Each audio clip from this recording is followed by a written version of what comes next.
La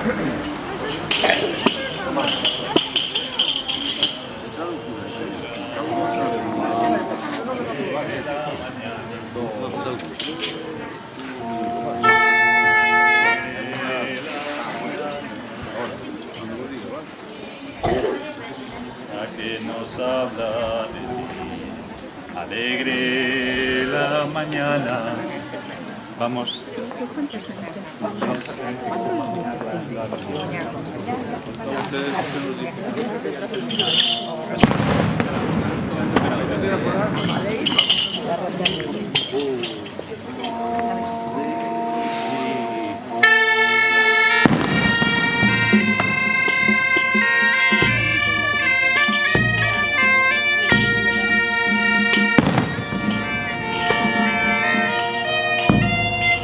A ver.